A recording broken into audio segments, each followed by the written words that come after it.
your child is going to go to school and be like, Daddy's bringing back the woolly mammoth. Yeah. And like the teachers are going to be like, liar. What's happening? So, or they're going to make fun of them. It's amazing. Yeah. I'm Laurie Segall, and you're listening to Mostly Human, a tech podcast through a human lens.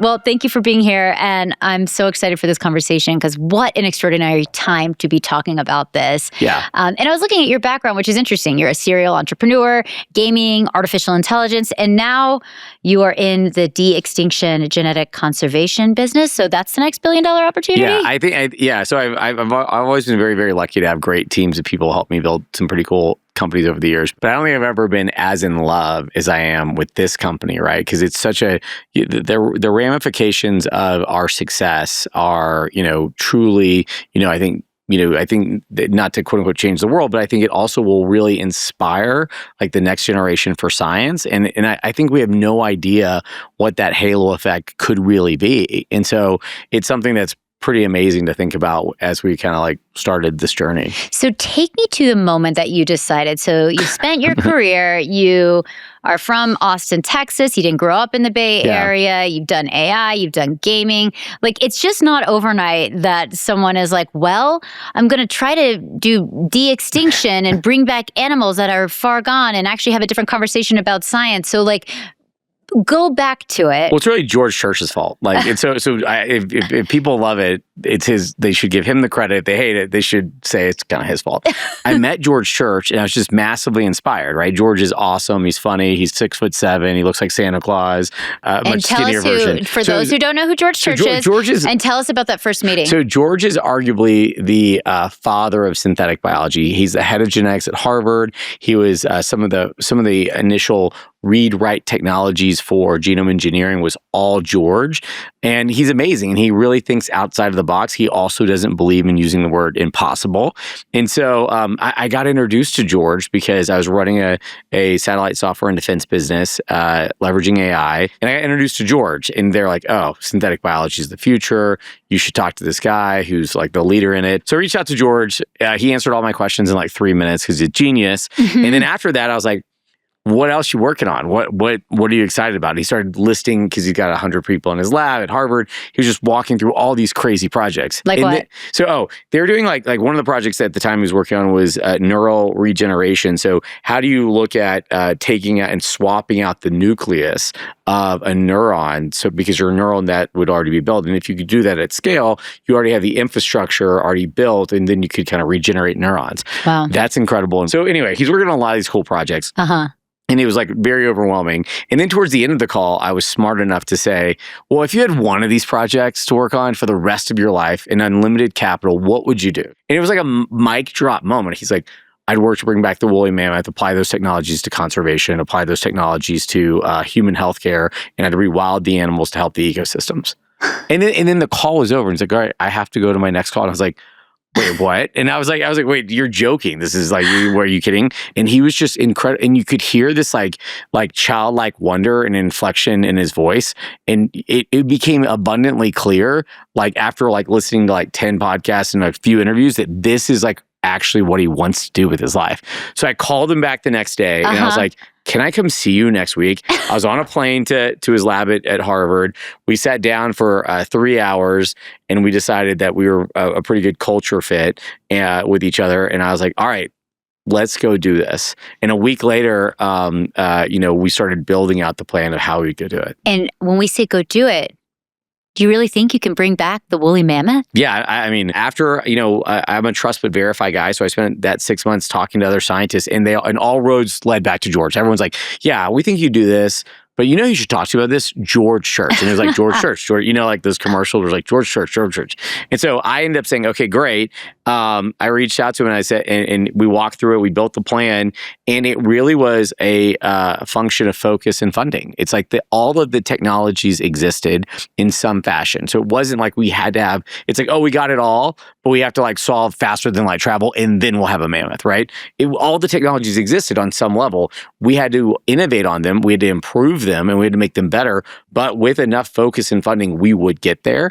And at that point, I was like, okay, we're in. I mean, it's so fascinating. First of all, it sounds like it could also be the beginning of another Jurassic Park movie. So let's just I've heard that. No, it's like they started with algae and then they sat down and decided to bring the woolly mammoth back to life for science. And then they were what like, what if? Yeah. But it is really fascinating. And I would love to talk a little bit about the technology behind it. For sure. Because Colossal, and correct me if I'm wrong, Colossal is the first company to use CRISPR technology for the purposes of de-extinction. I think we're the first for de-extinction and for conservation. Yeah, so can you walk me through what that looks like? So what's been great is like de-extinction and this kind of like end-to-end technology stack that we're building is pretty complicated, but it requires a lot of innovation across a lot of different categories. So we do a lot with computational analysis, a lot with genome reading, comparative genomics, trying to understand the differences between a woolly mammoth and an Asian elephant or the other species that we're working on. The genome engineering side, CRISPR has become this like catch-all for like genome engineering, right? It's like, oh, it's just CRISPR, right? Which is great because if people are just saying that, that's good enough. But we use a combination of tools like CRISPR that, where you knock things out of the genome, where you actually identify things and say, we want to knock things out or knock things in, we want to put things in there. We're also doing a bunch of individual editing with, if you think of that twisted ladder that is DNA, each one of those rungs, right? And half of it's a nucleotide. We are actually editing each half of that rung individually, which is another technology that we're using, which is pretty cool. And then we're also synthesizing DNA. So if there's a bunch of changes in this block of DNA, we'll actually synthesize. We'll actually write that DNA from scratch and then swap it in. And I think the thing that Colossal, and while Colossal has been innovating across all three of those, right? We didn't discover CRISPR, we didn't discover some of these tools, but what we've done, I think, really, really well is created new tools on top of it, increase the efficiency, and then we built this clustered wrapping system so that we can deliver lots of different edits all at the same time. And that to me is part of the true magic of what we built, because it allows us to say, instead of making like a single edit at a single point in the genome, like a lot of labs are making like 2 edits, we're doing over 95 edits at a time, right? In one delivery, which is really, really powerful. And if you want to have the number of changes that we want in our species, that's what we have to achieve. So can you apply that, what you just talked about, to extinct animals that you're working on, whether it's the woolly mammoth? I know that that in 2024, y'all announced that you de-extincted the dire wolves. So can you get... And our objectively cute woolly mice that we didn't de-extinct, but we engineered. So yes. You engineered woolly mice. I mean, Matt, I know you're not the mad scientist. I know that you brought in the mad scientist, but could you just like geek out mad science with us for a little bit? Like, how did you do it for each of these animals? What's next? Like, let's go into the layer. Yeah. So in the dire wolf and the woolly mouse were a little bit of a surprise and delight, because we had announced the woolly mammoth, the Tasmanian tiger, and the dodo as kind of like 3 flagship projects. And so we've announced those, but we wanted to show proof case on the woolly mice, right? What people don't realize is the woolly mice, while they're objectively cute and amazing, they are actually a marvel of science, right? Because we delivered 8 edits all at once, and there was, I think, some confusion when we announced it, because people said, "Well, people have done 8 edits in mice." It's like, yeah, but they did it over multiple generations, right? We did 8 at once. All of the mice that were born had exactly the phenotypes or physical attributes that we were looking for, like 100%. Like what? So we targeted a couple core things. We targeted to make them a little bit fatter. We targeted the color of their hair, the thickness of the hair, the length of the hair, the density of the hair, and the direction that even some of the hairs grow, right? And so what we did from a computational analysis perspective and an AI perspective is we looked at the mammoth genomes. We have about 104 mammoth genomes ranging about 1.2 million years. So it's a long period of time. But that's great, because that allows us to understand what genes really made a mammoth, because there's a lot of genetic drift and a lot of genetic diversity over 1 million years. So then we could say, okay, if with these core physical attributes or phenotypes around like cold tolerance, like that shaggy coat or that fat layer, what made a mammoth? Like, what truly made a mammoth? And then we use AI to say, okay, what are the mouse equivalents of that? Because there's about 200 million years between elephants and mice, so we weren't just going to jam. We weren't trying to do anything too weird. We wanted to actually do something that would be healthy for the animals. And so we then engineered the mouse equivalent of our mammoth edits into mice. And what was amazing is we did that, like, while that's all sounds interesting and cool, what the most amazing part was everything was healthy. Everything was exactly what we predicted, which is great. And it all happened within 30 days. Wow. Yeah. So tell me, where are you with the woolly mammoth? We have the woolly mouse. Yes, we have the mouse. And well, the mouse is a great test case, right? Yeah. Because it's 20 days of gestation versus 22 months of gestation in elephants. And so it allows us to say, are the edits that we're making in our Asian elephant cells, which is the closest living relative to the mammoth, are they the right edits? Are we doing the right edits to them? Are we making the right, are we getting what we expected, right? And so that's a great way. It's a great model organism to test with. So we're in the editing phase. We've done all the computational analysis. We've done the ancient DNA assembly. We're in the editing phase. We've actually created effectively stem cells for elephants so we can differentiate into different tissues and make sure it's working as predicted. And we're in the editing phase, and you know, we're over halfway through the editing. And from there, it'll then go into the cloning phase, and then it will go into the gestation phase. And keeping it on the woolly mammoth, because it seems as though everybody, as you say, is obsessed with this idea of the woolly mammoth, which I think is interesting, and I'd love to ask you about. But is there, because I know there's kind of a larger goal with bringing these animals back, which we'll get to, but is there any data about how the woolly mammoth would actually affect ecosystems in the long run? Yeah, and so this is it's a great question, and so and hopefully we'll get to talk a little bit about how the technologies on that path can be applicable today to modern elephants, which I'd love to talk a little bit about if possible. So our goal is, we think that de-extinction and species preservation goes hand in hand, right? And so it's forecasted, and this is terrifying, but I'm a big optimist. But it's terrifying, but we are forecasted that we could lose up to 50% of all biodiversity in the next 25 plus years, which is terrifying, right? Like, we are in the sixth mass extinction, so we need new tools and technologies. But we also need to revitalize ecosystems, because ecosystem revitalization actually increases natural birth rates of flora and fauna, right? And so we've seen that there's this concept called rewilding, where humans reintroduce species back into their natural habitat that they were removed for whatever reason. So probably the most famous case of that is Yellowstone. In 1925, they culled the wolves because they're like, predators are bad, they're awful. That's actually not true. Wolves are and predators are pretty important to ecosystems, right? They prey on the young, the sick, and the old. So it's very survival of the fittest, but they also get rid of a lot of the sick, which is key, right? And without wolves, they saw that the elk and the other populations became sedentary. They overpopulated. They stopped migrating. They started eating all of the materials that beavers would use to make dams. And so what we know about things like mammoths and large herbivores is they're also very big environmental modifiers. And this is where people in the scientific community kind of split, right? Even within our own population. Like, George will show you all the math of how if we introduce this number of thousands of elephants, it will help completely change the ecosystem and actually help with climate change. We have other scientists, like our chief science officer, Beth Shapiro, who's amazing and a genius, that'll show you, well, it won't have at that level of impact, but it'll have this level of impact. But the net benefit of just reintroduction of cold-tolerant megafauna back into the Arctic will help revitalize that ecosystem. I think the big thing that I wouldn't say an exact number, because I don't think we know until we truly measure it. But generally speaking, everyone agrees that the reintroduction of these species will have a net positive benefit on the ecosystem, which then has that kind of cascading effect like we've seen with the wolves. And specific to the woolly mammoth, you believe that this would have a a net positive benefit? Yes. And so, I mean, because elephants, if you look at like the forest elephants in Gabon, and you look at what savanna elephants do,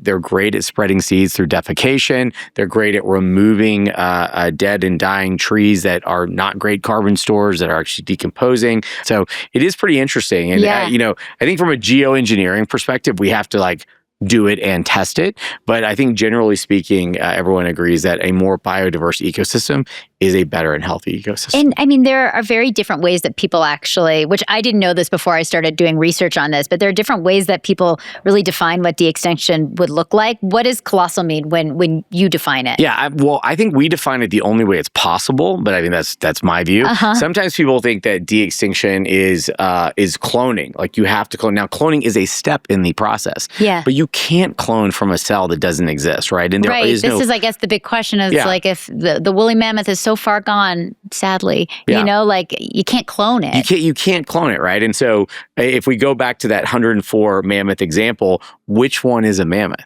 Is it the mammoth is it the OG mammoth from 1.2 million years ago that was on the mammoth steppe, or is it one that died on Wrangel Island 4,000 years ago, right? Right. And so the way that we think about de-extinction is we try to make sure people don't miss the forest for the trees, and say we try to educate people and say, look, you can't clone an extinct species, right? Because it's gone, and even if you did, it depends on what geographic location you cloned it from, what it would actually be. And so for us, we try to say, okay, what are the genes that have been lost from a biodiversity perspective? So what are the genes that gave them the adaptability to the environment so that they can solve that same ecological function? And sometimes we call that functional de-extinction. But in the reality, that's the only way to kind of I think to do it, because I don't think we'll ever find living mammoth cells, living dodo cells, right? I think this is the only way to do it.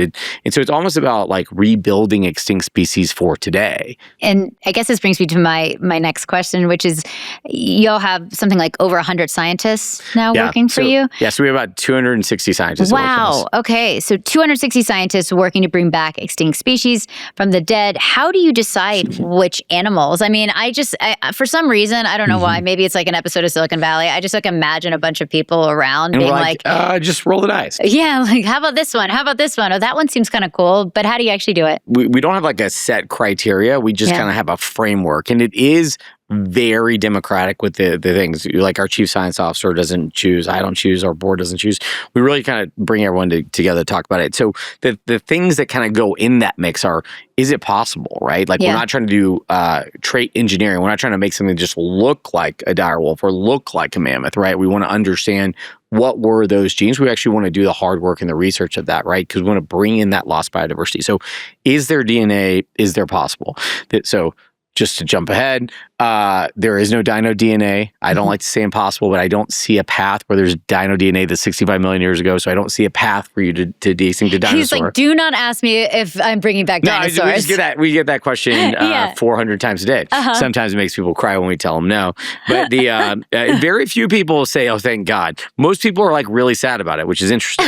By the way, if you love dinosaurs, that's great. We love dinosaurs. You're I'm not, the headline here is I'm not anti-dinosaur. I'm not anti-dinosaur. But you're also not building Jurassic Park. But we're not building Jurassic. But there are some kind of parallels. Jurassic Park did a lot of great stuff. It taught people that aren't scientists, there's this thing called DNA, and we now have this ability to edit it. And we as humans have that, and obviously there's a lot of hubris and a lot of bad things go wrong that entertained us all. But it is really interesting. Mr. DNA taught the world at the right time that there's this amazing thing called DNA, and we now have the ability to edit it. And I think that's, I think it's key. So anyway, to back to your question, what is it possible? Number one. Number two is does the ecosystem exist? Can they exist? Can they thrive? Number three, is there an ability to bring them back in a way that benefits other species? Does the tech benefit other species? In the case of the dire wolves, we invented a way to clone from isolated cells within the blood. So it's massively non-invasive blood cloning, which is awesome. And we use the red wolf as our example, which is the most endangered wolf in the world, which is the American red wolf, which is a travesty, right? And so we invented a new way to do cryopreservation of those cells and a new way to clone that it doesn't have to take different skin biopsies from the animal. You can simply just take a blood draw, which is awesome from an animal welfare perspective. And so is there a benefit that comes from this, right? And then is there educational benefits? Are there cultural benefits? Some of the species we work on, there's a connection to the animal, right? We would never work on the moa in South Island, New Zealand, without getting permission from the Maori people, because it's part of their tonga, their sacred species, right? And so there's a lot that kind of goes into it. And then there is, with the direwolves though, specifically, we thought, and I don't know if this will be the case with all these other species, but with the direwolves, we were excited because we thought it was also a really fun way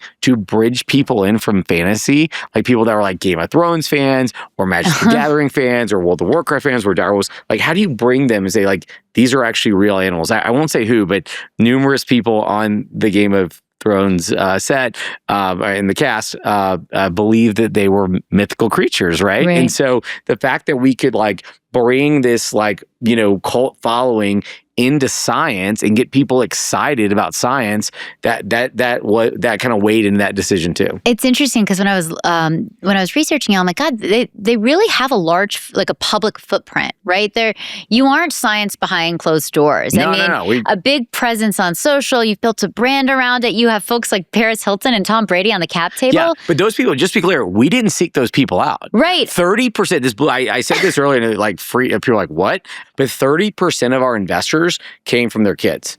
Wow. So like Tom Brady, Tom reached out because his kids read about it, right, and they were excited about it, and they were just pinging him. And then he reached out to a friend of mine, and then we talked, and now we talk pretty regularly about it because he wants to give the updates to his kids. It's exciting, right? Like I feel like we what do we do wrong about science? Why do you think science hasn't been built out in a way that feels, even though it is probably one of the most exciting things we could possibly talk about, it doesn't feel that exciting to talk about? Why is that? I think that it did for a long time, right? I think that for a long time you had like the Apollo program, and you had these kind of like nationalistic like moonshots, number one. And then I think we were all promised things like, flying cars and all kinds of cool stuff. And we got like, a new messaging platform. Like that's what we got. Like that was where our flying cars went. But then I feel like post-COVID, I think more and more people are doing bigger moonshots. I think we all sat at home during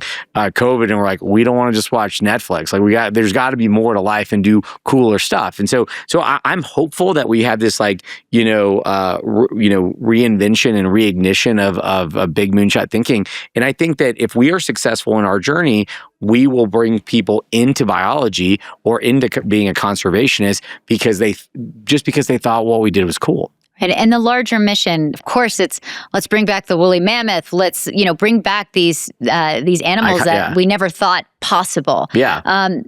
But it's about a lot more than that, and that seems to be kind of what we're dancing around. Yeah. So what is the real moonshot for you? So we care. We care. We think about the business and what we're building around value creation, impact, and inspiration. We talked a lot about the inspiration, right? Like we try to make the science accessible for kids and for parents and teachers. Like every single week, we get like parents writing into us. We have like kids drawing pictures of mammoths and dodos, right? So with that inspiration side, we've talked about, right? Value creation. There's lots of impact to these technologies to industrial use cases like using genome engineering, computational analysis to like engineer drought resistant, animals or plants, or engineering microbes to break down plastics. That's another company we built, right? And so species preservation is key. We always say that we're a de-extinction and species preservation company.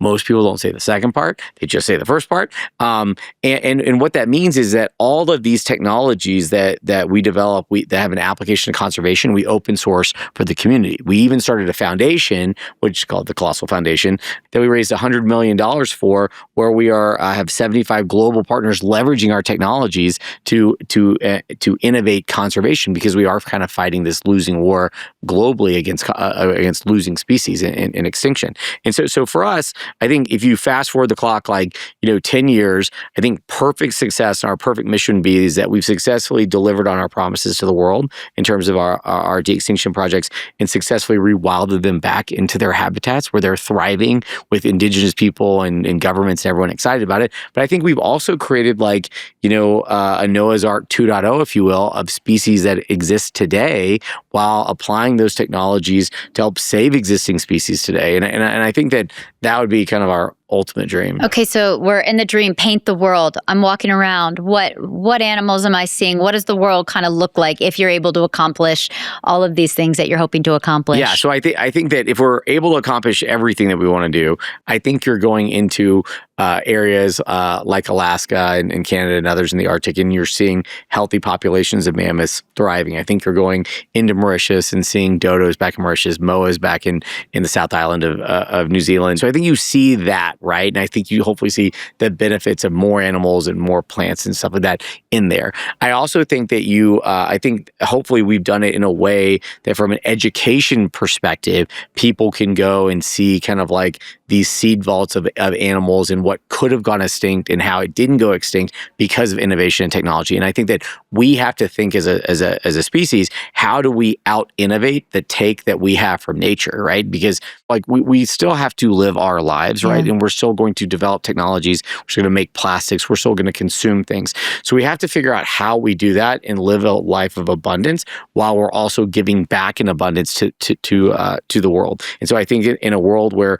kids can also learn not just they see a mammoth and they see it in the ecosystem, but how it was made. And then I hope by that time that technology has been applied to save elephants and save 10 other species, right? And then drawing that bridge for people, I think, is equally important to actually just delivering on that message. It's almost like you guys are looking at your content. It almost feels like a bit of a media company. I feel like we're an education company. Like people ask me like, you guys are the most cutting edge geoengineering company in the world. I was like, I think we're an education company. I think it's our job to educate people on these technologies. Well, the most interesting companies now build out a brand, and your brand is a different type of science that a lot of younger people are talking about right now. Are there any animals you decided not to de-extinct because they were too dangerous or for other reasons? Anything that we didn't. What's on the cutting room floor? So there's so we tried it. We tried to in kind of that relevance ranking. We tried to focus on species that we thought had an ecological impact, had a cultural impact that would inspire people, right? Like there's a lot of like extinct rats and stuff like that, but the world doesn't need more of that. Rats are an invasive species on a lot of islands and other things. So we didn't do anything like that. We're not working on anything that's crazy. To be transparent though, elephants are. People were worried for a minute about wolves because like elephants kill more people than wolves do, right? And so by like 500 to 1, I mean, deers kill more people than wolves do, which is insane. So we haven't I think we never really had species in that selection criteria that ever kind of met enough that we're like, okay, we should do that, but it's like super dangerous. I'd say one that we probably would never do is the short-faced bear, which is like an 18-foot massive bear. Oh my gosh. Yes, we wouldn't do that. The 18-foot bear you wouldn't bring back. I don't know. Because you'd have an instant like super apex predator. And then what's crazy? We get a lot of requests for this, which I don't understand this at all. Okay, tell me, and maybe I can try Megalodon.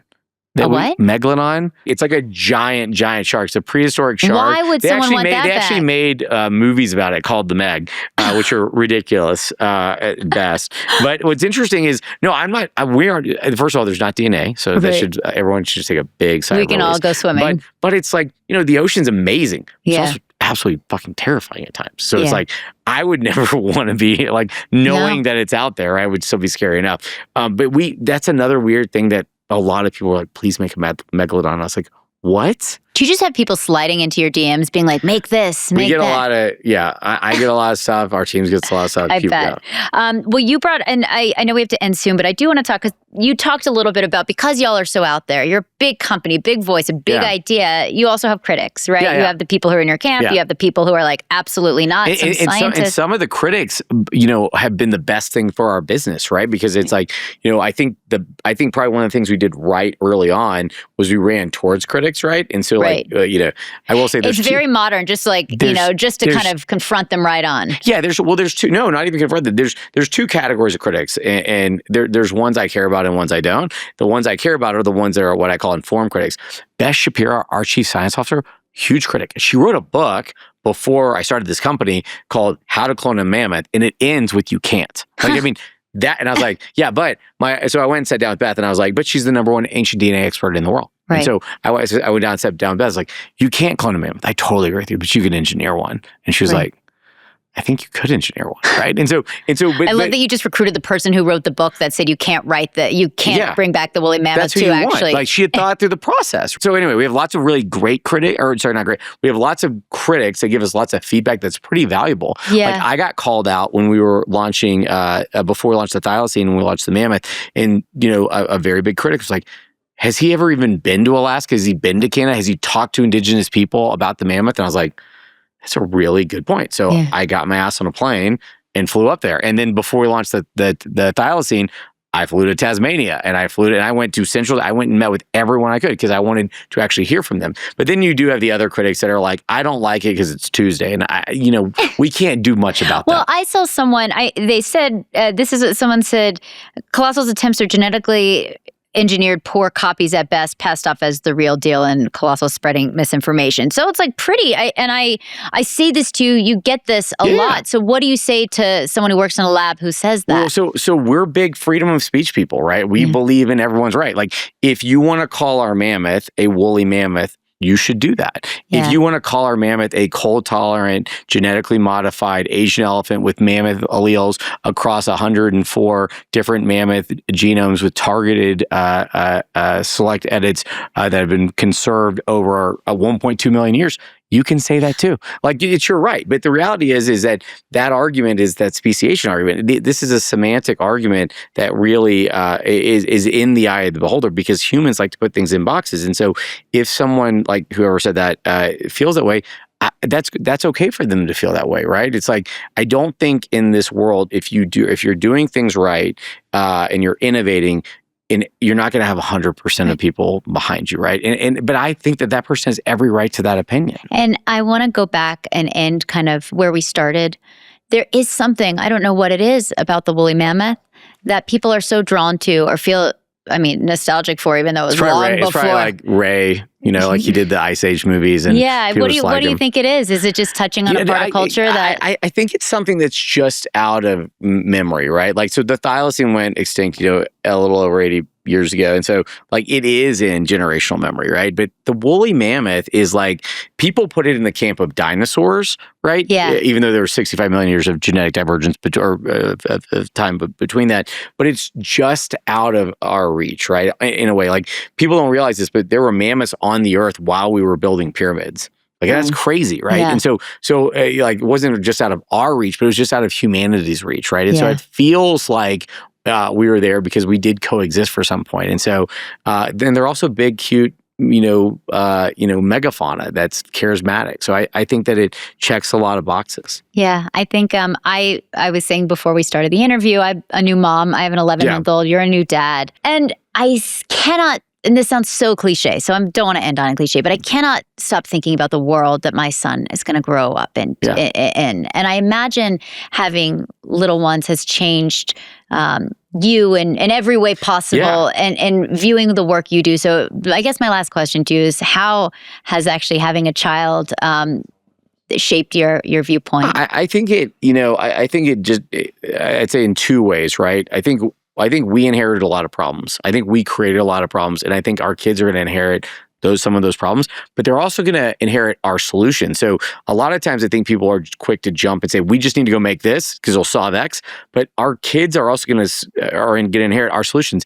Are we doing the solutions ethically? Are we doing that? So I try to think about that as we build Colossal, because ultimately, I don't want my son and daughter to both, inherit the problems of ours, but also hate the way that we are trying to solve them, right? And so I think that our kids are going to also inherit those solutions, and I think it's just really important to kind of think through that.